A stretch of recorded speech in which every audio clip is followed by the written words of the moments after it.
What is going on, everybody? Welcome in to episode 21 of the podcast. Pete Forsey bringing it to you here as always. Really excited about the show today. We got a little something different, something new here on the podcast. We have our first guest, Aaron Reiss of The Athletic. He covers the Houston Texans. He's going to be joining me talking everything Texans. J.J. Watt, Deshaun Watson, whether he gets a contract extension next season.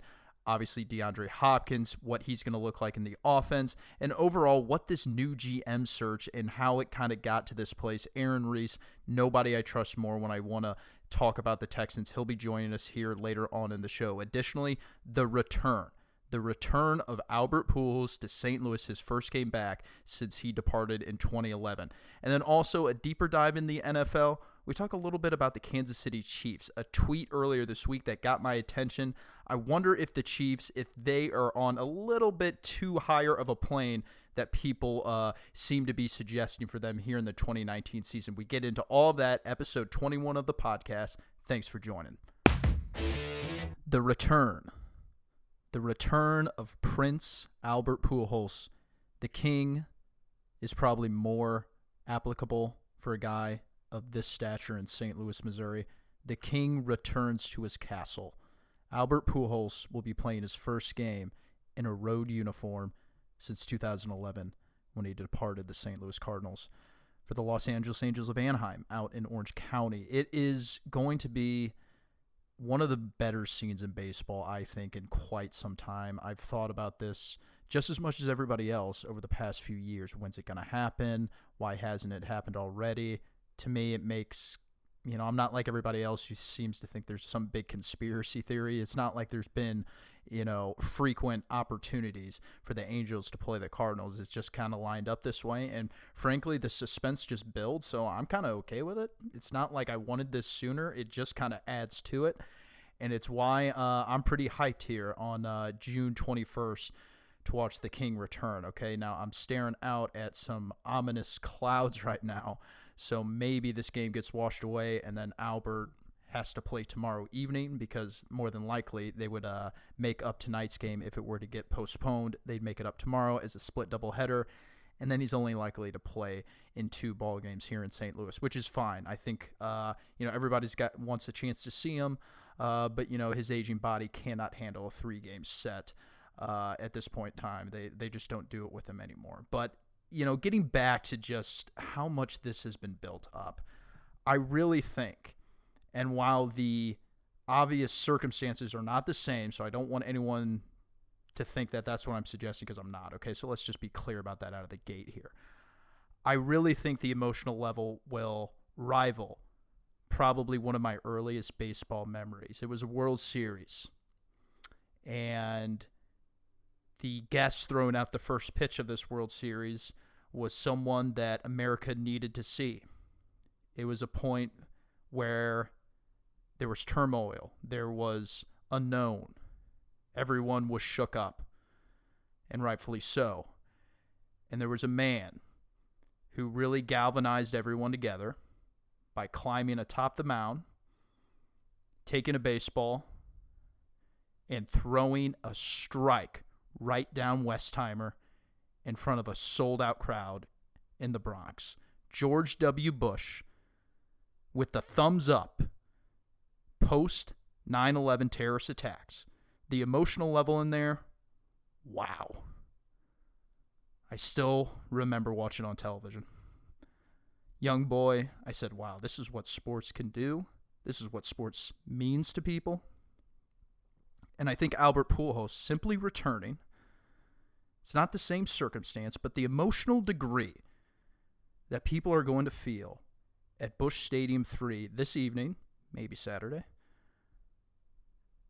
the emotional level they're going to feel could come close to that. It could approach that. That's what Albert Pujols has meant to this town. He was on track. To me personally, I think he's up there with Stan Musial. Some people say he falls short because he wasn't a lifetime Cardinal. That's your opinion, okay. But that's what he meant to this city. That's how he was championed. And it's frankly just gross. It is gross to see tweets from one Jeff Pearlman, who, of course, has written several books.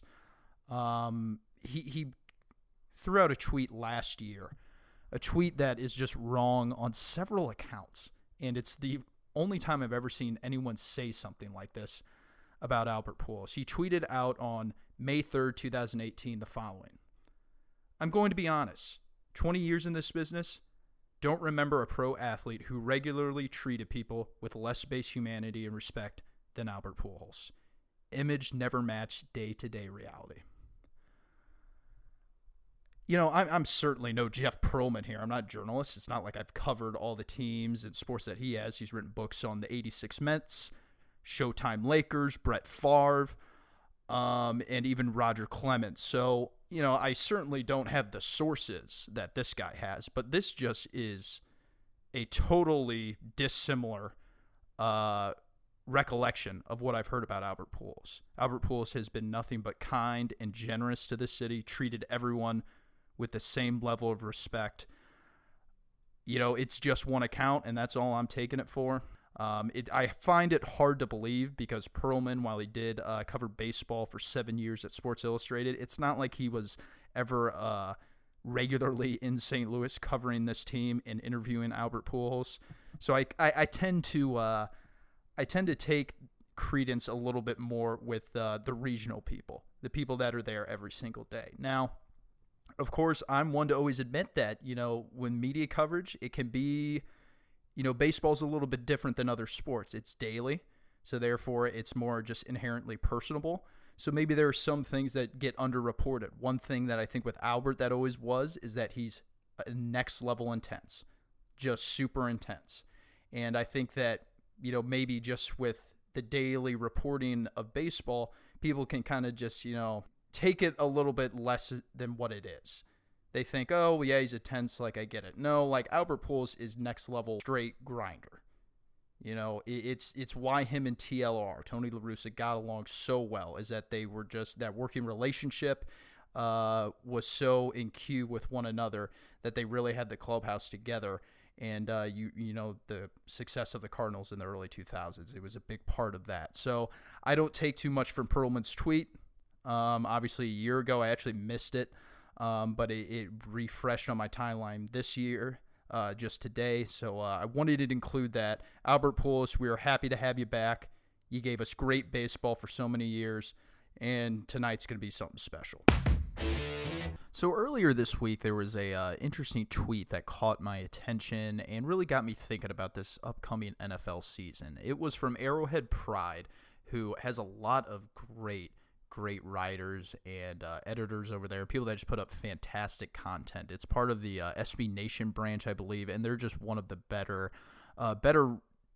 teams or one of branches that has a specific team.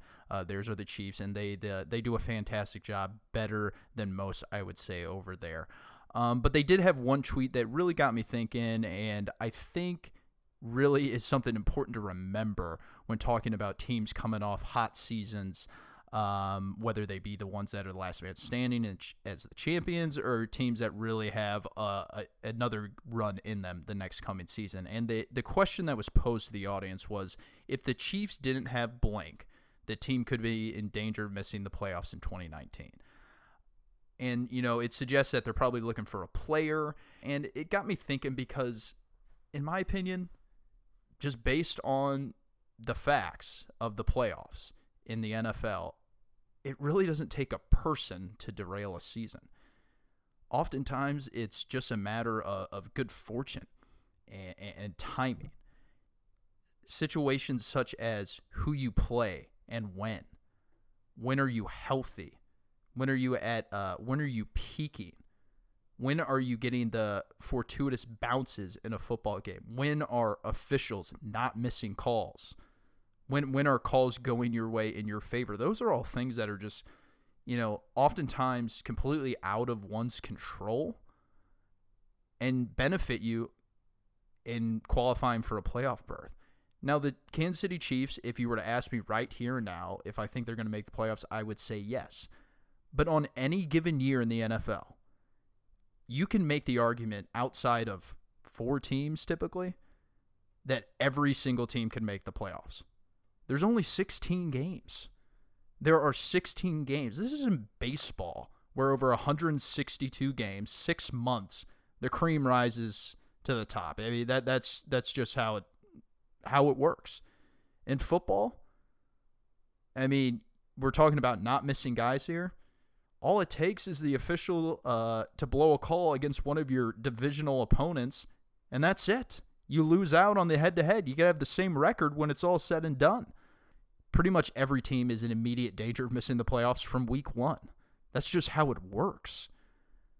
You remember the Carolina Panthers in 2015? They went to the Super Bowl. They didn't even make it the next year. And it got me thinking, let's look at this past season, 2018. There were 6 teams that didn't make the playoffs. The Steelers, Titans, Jags, Vikings, Panthers, and Falcons. They made it in 2017, out in 2018. The year prior, 2017, missed out. Cowboys, Seahawks, Packers, Giants, Lions, Texans, Raiders, and Dolphins. They all made it the year prior.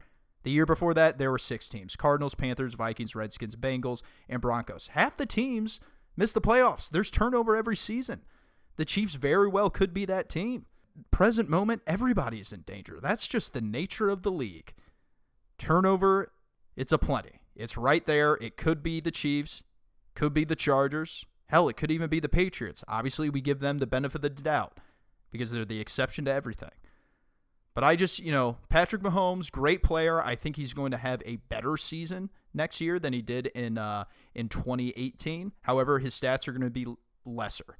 He's not going to throw 50 touchdowns. I don't think he'll even crack 5,000 yards, but he's going to improve as a player, which I know is hard to grasp for a lot of people because stats are the end-all, be-all. However, I think Dak Prescott did that in 2017.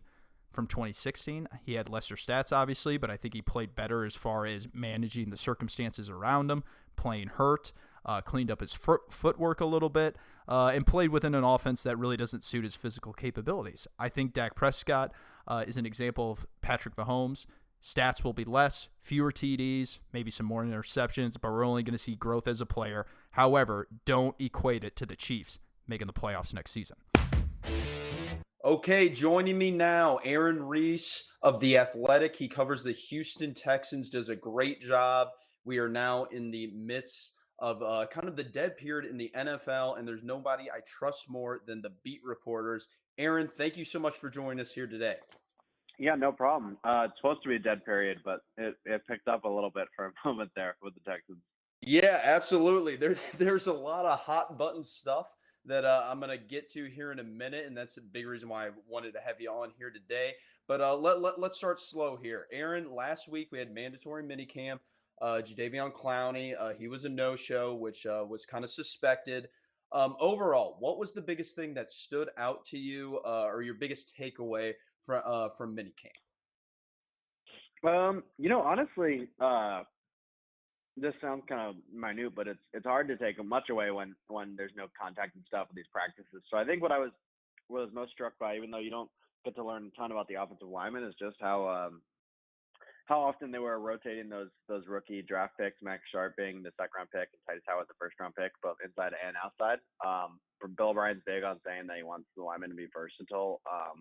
But I was a little surprised just given kind of the extent of their offensive line issues last year, how big of a just obvious need left tackle was, and you draft a tackle in the first round and Titus Howard, you assume that's probably gonna be the guy you're gonna plug in at left tackle. And that's even what the Texans kind of said, and he did play there some, but he wasn't exclusively practicing there, and his reps really were divided pretty much evenly inside and out. So I think it's kind of up in the air as to where those rookies, both of them, will play. Will they play inside and out? Obviously, offensive line is such a huge deal for the Texans last year. Gave up 62 sacks, most in the league, and was really kind of hampering the potential of the offense.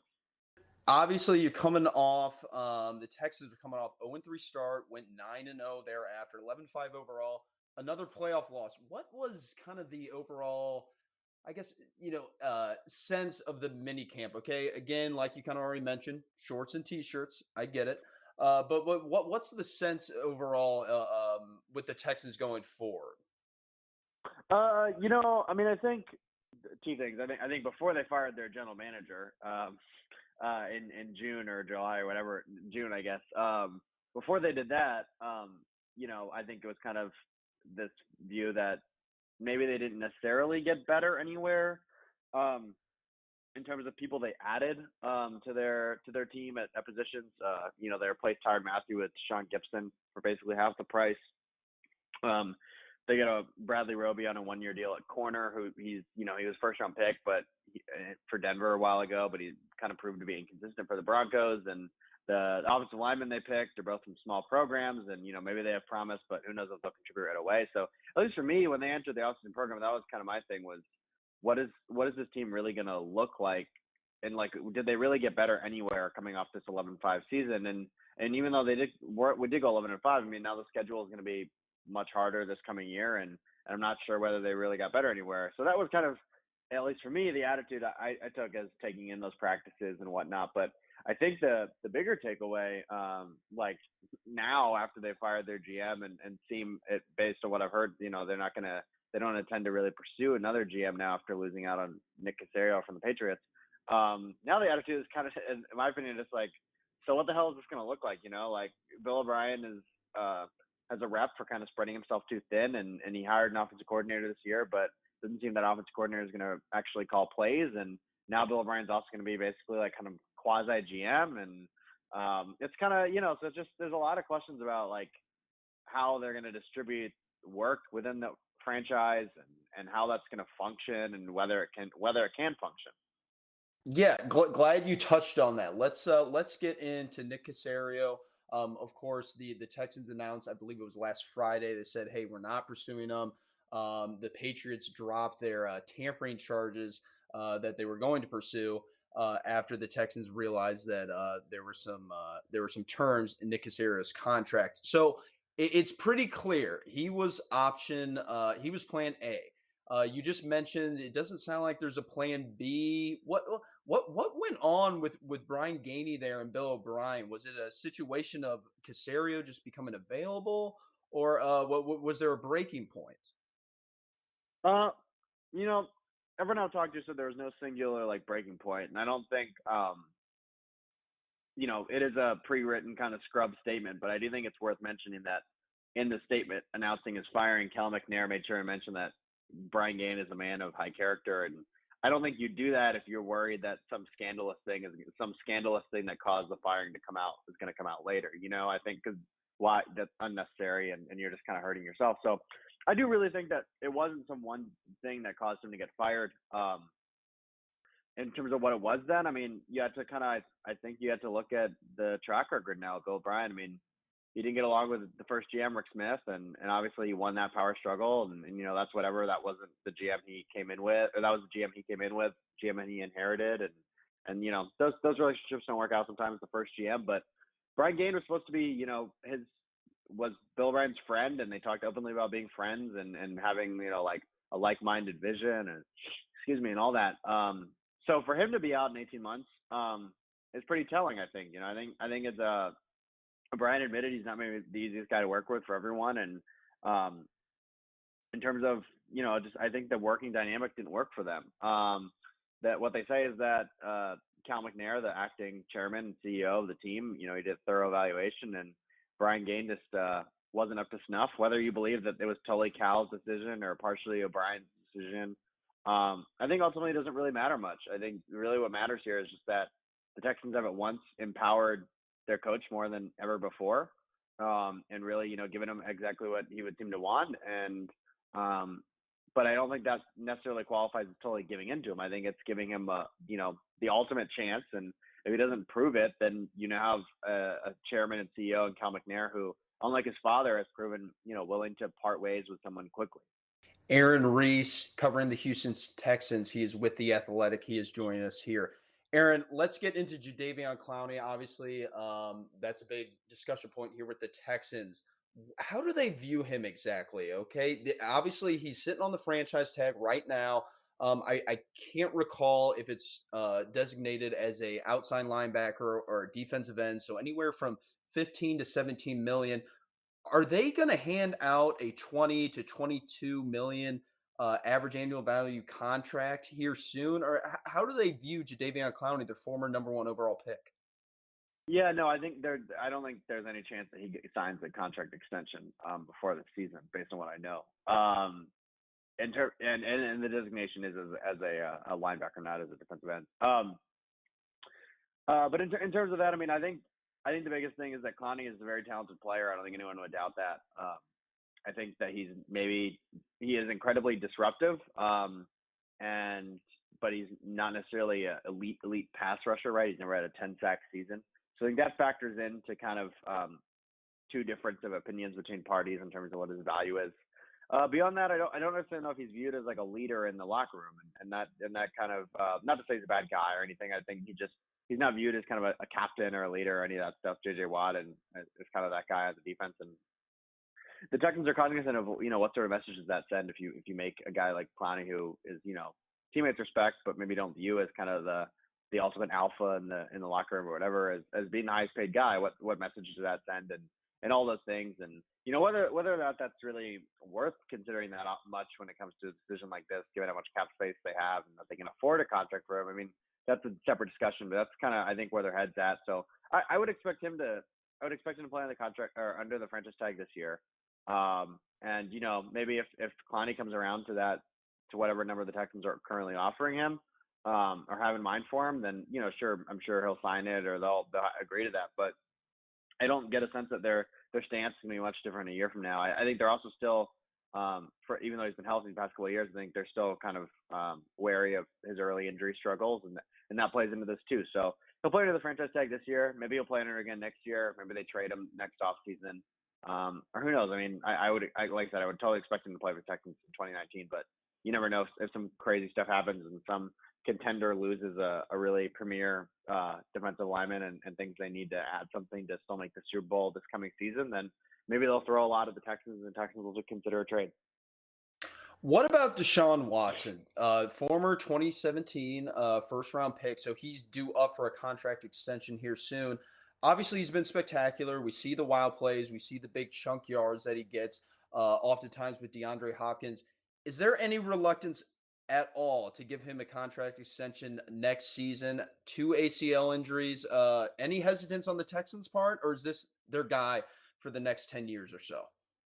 Yeah, no, I think he's the guy. I mean, he's the best, most promising quarterback team has ever had. No, he's absolutely the guy, and I would be incredibly surprised if he did not agree to a contract extension with the team before his rookie deal's up. Bill O'Brien, great coach, comes from New England. Jadeveon Clowney, DeAndre Hopkins, I believe he was just rated best receiver by Pro Football Focus. J.J. Watt, Defensive Player of the Year, and of course Deshaun. Yet sometimes I'm kind of iffy on the Texans. You had the late McNair prison comments, the GM surprise hire. You've had the playoff failures, and even sometimes just during the regular season, some games that they should win. What do the Texans have to do to kind of advance and take that next step as a team? I think the biggest thing is right now at least seems to be solidifying the offensive line. I think that's kind of at least immediately the key for them to be successful. Deshaun Watson is great, but he has a tendency to kind of run into sacks and by holding on to the ball too long, and it certainly doesn't help then to have an offensive line that's as porous as theirs. So that's kind of where it starts for them, honestly. And beyond that, I think that the other big question mark, at least coming into this coming season, is how the secondary will hold up. And I'm not sure that they're done or dissatisfied with the corners they have. I wouldn't be surprised if they try to make a trade for another corner, maybe like Trey Waynes in Minnesota. But those are kind of the biggest things. So for me, though, it all comes down to the offensive line. Offensive line, I think, caps the potential of last year's team, and we'll see if it does again this coming season. TheAthletic.com, subscription required. He does a great job. He covers the Texans. He's Aaron Reiss. Aaron, thanks so much for joining us here today. Yeah, thank you. Aaron Reiss of The Athletic. It was great joining him. He covers everything Texans. I think the Texans are a fine football team. However, sometimes they leave a lot to be desired. I think that sometimes they don't show up at the big games. That's a reflection of Bill O'Brien. He doesn't always have his team ready to go, and sometimes it's why I question them. I didn't think they would win in the playoffs this past year. I thought the Colts would be the more prepared team, and that was played out during the game last January. However, they got the guys that I think are made of the right stuff. J.J. Watt, Deshaun Watson, DeAndre Hopkins. These are all leaders. These are all guys people gravitate towards. They have command of the locker room. They have command of their unit, their position. They just got to clean up some areas. Offensive line, Reiss noted it. Cornerback, secondary, they got to be better there. The Texans could make some noise. And most importantly, I think they got a culture there that's pretty sound. One guy who has not been a culture component for his past team, and we'll see if he is on his new team, Odell Beckham Jr. He continues to make headlines. He was interviewed by The Complex, which I believe is a new website. Talks about sports, pop entertainment, sneakers, I guess. I don't know. Half of what I was reading was about Jordans and Nikes. But Odell had a comment, something similar along the lines that we've heard, that he was being held back in New York. There were politics involved with his past team. He didn't think he could reach his full potential emotionally, physically, spiritually, he said. And, a lot of that I think is true. Physically, I don't think he could have reached his potential with Eli Manning throwing him the football. That's not conducive for him scoring touchdowns. Ben McAdoo, him as a hiring for as head coach, I don't think that was good for Odell Beckham Jr.'s growth. I think they needed to have a coach that knows how to manage him a little bit better. They need a quarterback that can actually deliver the ball on time to him and things beyond the line of scrimmage. Eli Manning can't do that. I do agree with some of what he says, but what Odell continues to do is just deflect. He continues to deflect any sort of blame that people seem to put on his shoulders, guys like me, because he did bring down the team in one way or another. Was it on the field necessarily?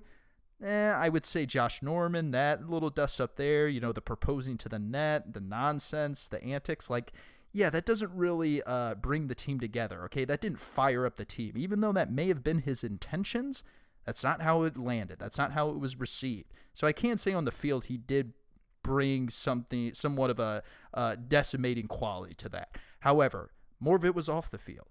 People had to answer to what the hell Odell was doing on the sideline after the game, outside the lines. That stuff festers in a locker room. One thing that he could probably do, he could take a page out of a current New York star, Aaron Judge of the New York Yankees. He's returning tonight to the lineup against the Houston Astros. He's been out with an oblique injury for the past 2 months. Aaron Judge, I think it was yesterday, Thursday, it was announced that he would be activated for tonight's ball game. He said, you know what? I probably could have done better. I probably could have avoided this situation, my oblique injury. Now, some of you, and it could be possible, maybe the injury was unavoidable. Maybe the oblique was just a pure bad luck right there. But Aaron Judge seems to recognize that, no, maybe that injury could have been avoided in the way I prepared, the way I trained, how I'm currently conditioned. He took full accountability for the injury instead of, chalking it up to, bad timing. No. Aaron Judge is a teammate. He's a leader. He even goes further and says, I don't even know if I'm going to be in the lineup tomorrow. He is. He's batting leadoff and playing right field. But that's a testament to him recognizing how good the team is, how every man on that 25-man roster is contributing. Cameron Maben is hitting a home run every night. He plays the outfield. Aaron Hicks, he hasn't gotten going yet, but he's obviously an everyday player. You got Giancarlo. He knows that Clint Frazier's in the minors. You got Edwin Encarnacion that needs to be in the lineup. They just traded for him. Judge is being so humble about everything. He says, I'm not even guaranteed of getting a starting spot back. Obviously he is now, but that's how important leadership is to him. That's how important being a good teammate is to him. Odell, why don't you take a page out of Aaron Judge's playbook? Have a great weekend, everybody. That's going to do it for episode 21 of the podcast. We're going to have a new guest next week, I hope. I'm working on that right now. We'll keep that as a surprise for you all. Keep the suspense building as we approach kind of the end of June here. Hard to believe. But, yeah, thanks for tuning in to the podcast. Enjoy Albert's return. Enjoy whatever you do on the weekend. Have some fun. Let your hair down. We'll talk next week. Thanks again. We'll see you next time.